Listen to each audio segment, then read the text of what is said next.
program is still Sound Health on Lagos Television. Joining us via Zoom this evening is Juliana Okanlawon, a retired registered nurse and state trainer, as well as service delivery consultant with the Challenge Initiative, and she is going to tell us about family planning. Good evening, Juliana Okanlawon, and thanks for joining us. Thank you, the moderator, and good evening, viewers at home. When families plan, community prospers. Tell us, what exactly is family planning? How do we achieve prosperity in our community and society at large? Family planning is a way of life adopted by people for their own comfort, and it is safe. It is a free of choice, and we say family planning is a method whereby the couple or an individual choose to space the number of children he or she or the couple decides to have. Family planning does not say you should not have children. Rather, it is emphasizing on you spacing the childbirth, spacing the number of children you want to have. So, in summary, we say family planning is having your children by choice and not by chance. All right, thank you for that explanation. But how do you plan? Do you just wake up one day and say you want to plan? Is there a procedure? Are there steps to follow? Definitely there are. By family planning, like I said, it could be by a couple, it could be by an individual, it could even be embraced by youth.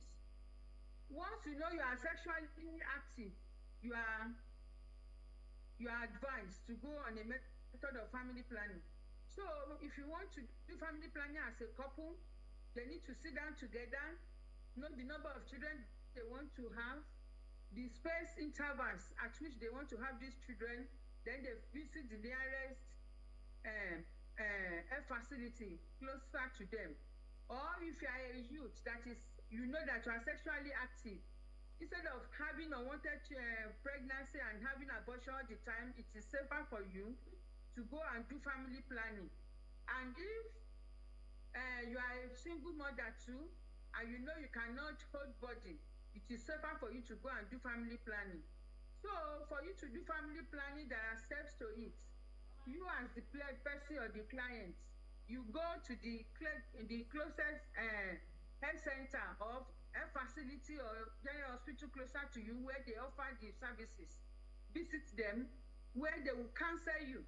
They will counsel you on all the methods of family planning we have, and they will give you informed knowledge you need to know about family planning, and that information will guide you in choosing a method suitable to you.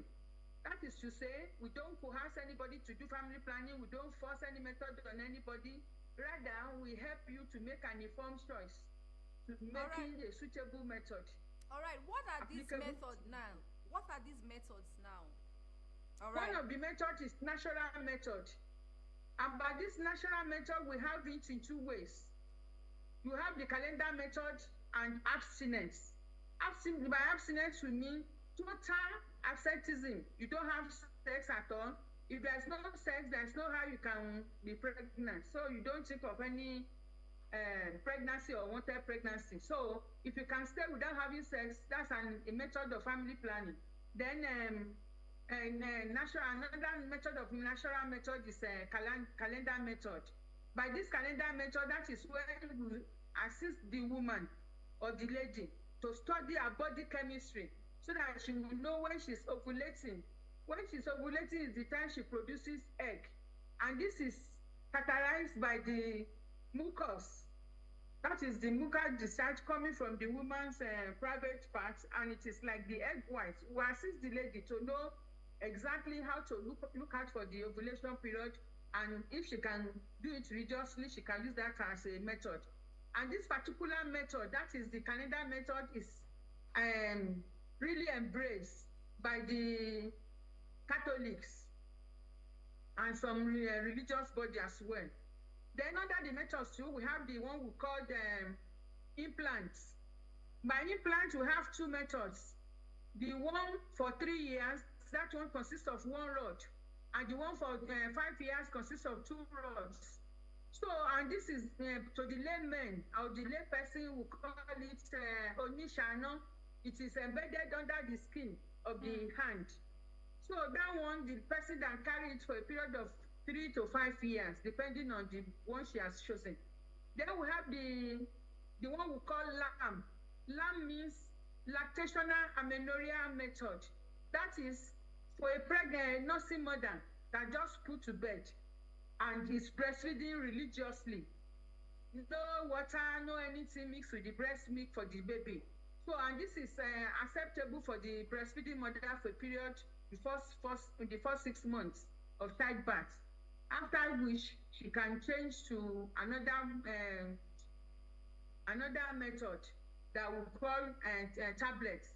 So under the tablet we have the mini pill.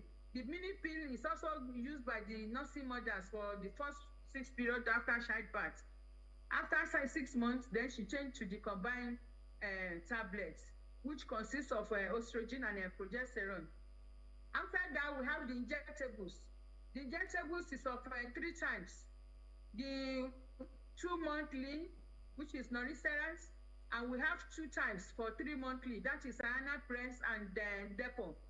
The depot is given by the health worker into the muscle, whereas the Cyana press is self-inject.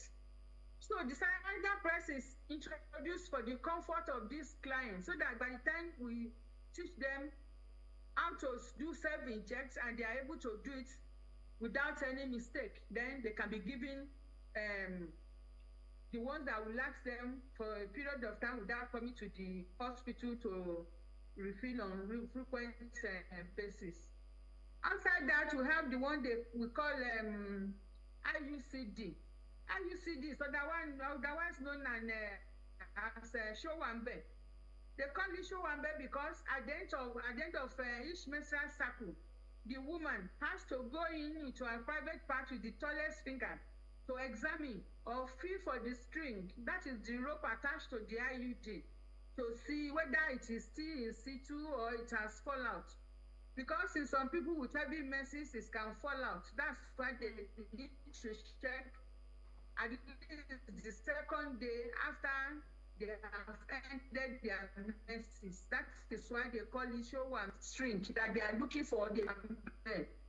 Once they see it, that means it is still there. Then there's another one we call permanent.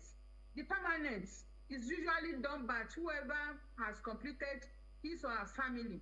The men can do it, the female they can do it.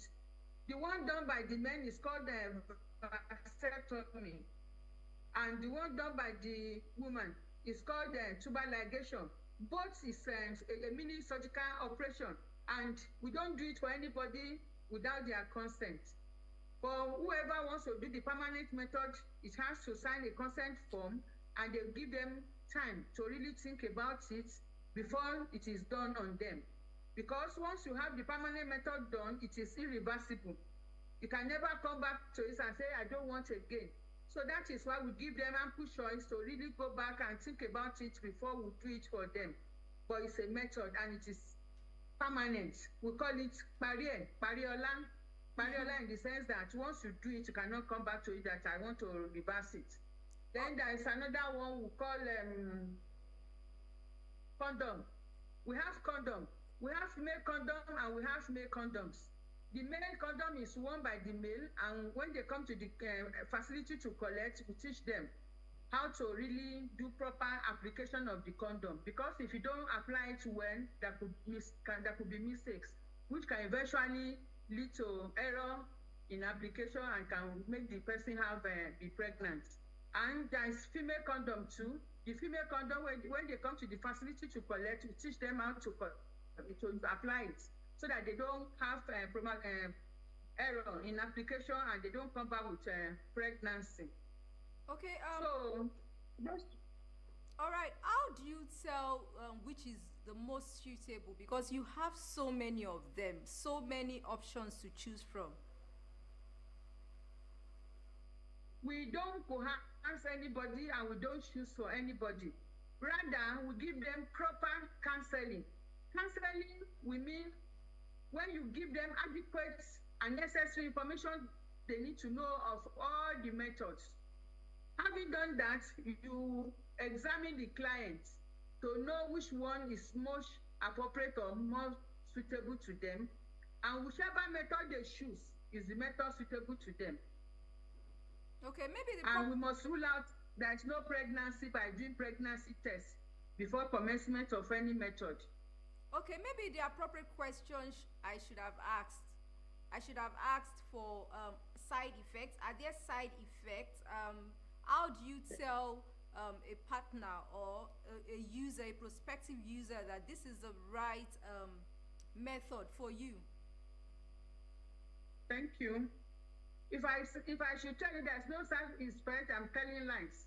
There are side effects to all the methods of family planning. Even the food we eat at homes, there are side effects. When you eat too much, you have the side effects. Even common water, if you drink too much of water, you have side effects. So also the methods of family planning. But the good thing about the side effects of family planning is that all the side effects are treatable. There's no side effect that cannot be managed. They are all treatable. Okay, are they life-threatening? None of the side effects is life-threatening. The ones that people really talk about is excessive bleeding. And by the time they are coming to the clinic for any method of family planning, if they have been counseled properly, because counseling is the bedrock of family planning. So whoever is coming to you for the first time on family planning, even subsequent visits, you still need to counsel. That is, you need to tell them, you talk to them, things they need to know, things they should expect when it comes, how to manage it. But when the bleeding is now becoming too much to the extent that the woman is feeling dizzy, and instead of changing her pad 3-4 times a day, she's now changing pad 6-7 times a day, we tell them they should come back to the clinic. So when we see that it's life-threatening or it's more than what the person can bear, then we change the method. But none of the side effects is life-threatening per se, and they are all manageable. All right, is this a fact or a myth? Oftentimes we hear people say, once you are on any family planning method, to be fertile is difficult, and if you're breastfeeding, you cannot be pregnant. There are other myths out there, but because of time, I would like you to address these first two that I asked now. Myths and misconceptions, these are facts that are not true, and these are mere hearsay that people they hear from friends, maybe from community or from social media, which are really not true. And we do tell them that they need whatever they hear or they are confused or they are not sure about, they should come to us, then we'll really expatiate for them. Sincerely, all the myths and misconceptions, take for example, some people will tell you when they are family planning, they can never be pregnant. It is not true. You return to a facility immediately or as soon as that method of family planning is discontinued. Say for instance, I have a friend. Our national method of family planning is having children every 6 years without even being on any method of family planning. That is to tell you about her body chemistry. So whether family planning or no family planning, there are some people like that with that type of body chemistry that even when they have a child to them, for them to have another child, maybe another 10 years. That is the way God made them. I'm not God. I'm not saying it is right, and I cannot blame God, but there are some people like that. So there are some people, it's not even the family planning that is making them not to return to fertility immediately, but with family planning, immediately you remove the method you are on. As soon as you remove, you return to fertility. And one thing about family planning is that even those people with infertility, we still use this family planning method. That's one good thing about family planning. The family planning they are running for, when they have infertility problems, we still use it to treat them. Like some people, when they have blood tubes, we still use this copper T to treat them, or when they have addition in their uterus. Some people, when they have irregular menses, or when their menses is not even coming at all, or they don't have menses at all, we still use pills to correct. So that's one good thing about family planning. That is to say, we can use the family planning to prevent pregnancy, as well as we can use the family planning to treat infertility. That's one good thing. family planning. All right, So because in essence, family planning does not make anybody to be infertile. all right, because of time now, we'll come back in our subsequent episodes to look at the myth and misconceptions. Let us know the benefit for a woman, a man, and the family or society now. Under the benefits of family planning, I'll put it under 5 major headings. One, to the woman. You know, it's the woman that bears everything. It's the woman that carries the pregnancy. It's the woman that bears the bodies most times in the house. So the benefit to the woman first. So to the woman, you know, if you space your child, if there is space between each child, the woman will be able to recover fully from the effect of the previous pregnancy. Then she'll be able to plan her life. If probably peradventure the first pregnancy was by a mistake, immediately she has that baby, she will go into family planning and she decides to go to school. She can still have a normal life, have her education, at the end of the day have a good job, by which at the end of the day she can even support her family and she'll be useful to herself and to the community. Then we say to the husband, you see, when the family, they agree and they have a method of family planning, the husband, the wife, and the children, they will be healthy. The husband will not have hypertension. The tension of going home and maybe if I should meet my wife now, she'll be pregnant, that fear will not be there again. The man can afford to send the child to a very good and standard school. Then the benefit to the community. You see, when you have the number of children you can adequately cater for, the number of touch in the community will reduce. The number of thuggery in the community will reduce. The social amenities within the community and the country at large will be able to go around. Then to the country, there will be less population, then the amenities they have will be able to go around, there will be good work. The number of work available can go around the populace. So, in the nutshell, it's very important to have a family planning done. Take for instance, like a month ago, there's a family, they brought themselves to the facility. The couple, they already had 2 children. Now, they are thinking of having the 3rd child. Instead of a single baby, they have 4. In fact, it was the husband that brought all the 4 children and the wife. That today they must do family planning. He's afraid of even having anything to do with the woman. So that is how it is. Nigeria of today now is simply encouraging people to go on family planning because the things are not that palatable again. So you don't even need to force anybody to do family planning now. It's everybody that is aware that it is necessary for them to do family planning.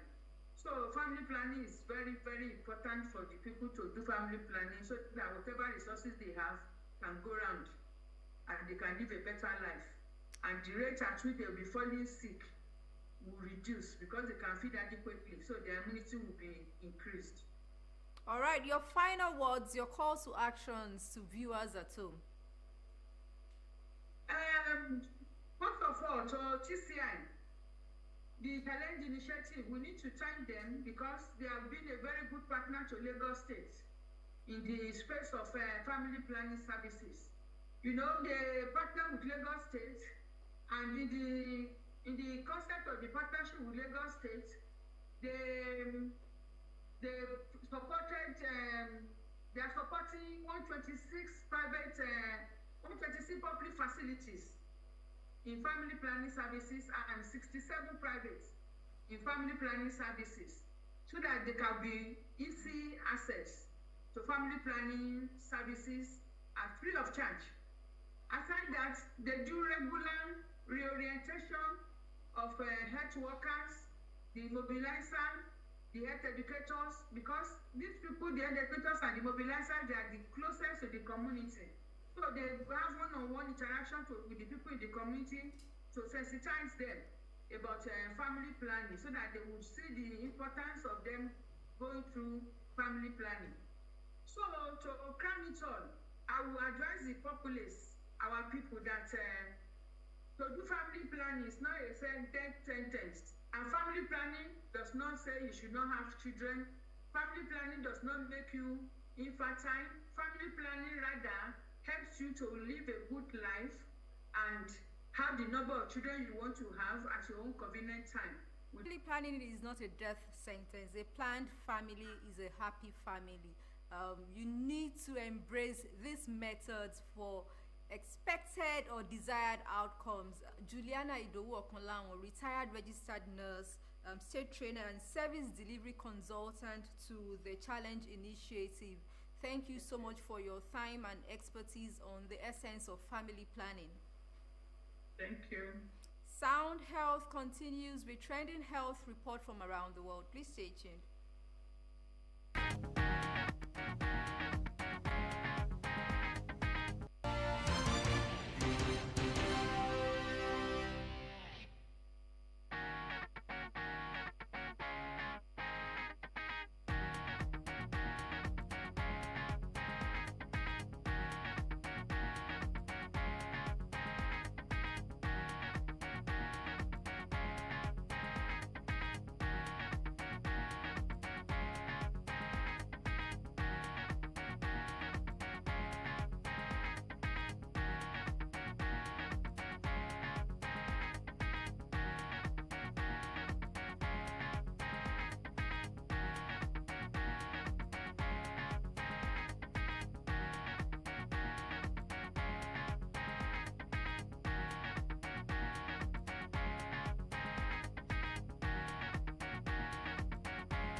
Has been Sound Health on Lagos Television, and we have been looking at family planning, the essence of family planning, benefit to the family, the society and country at large. There are so many methods out there.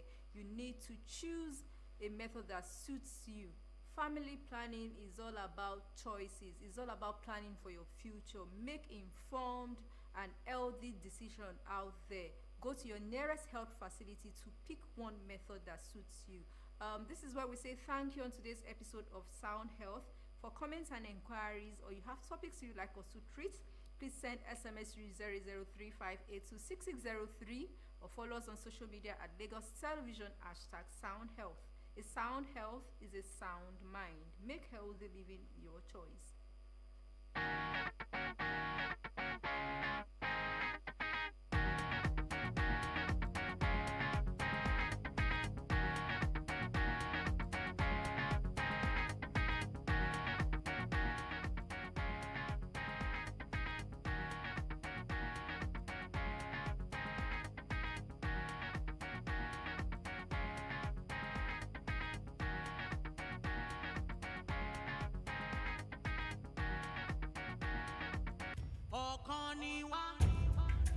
lókè lẹ́yẹ tí ń fò òkè òkè láyé àwọn obìnrin. Ẹ jẹ́ ká jùmọ̀ tayọ láàrin ẹgbẹ́ àtọ̀gbà níbi àpérò àwọn obìnrin tó pọ̀ jùlọ. Ẹ jẹ́ ká jọ kọ ìtàn ọ̀tun ká fìmọ̀ tẹ ìlú síwájú. Àpérò àwọn ìyàwó lọ́gàálọ́gàá nípínlẹ̀ Èkó tọdún 2024 ti wọlé dé wẹ́rẹ́. Àkórí ẹ fò tayọ àlà ká tẹ ìlú síwájú.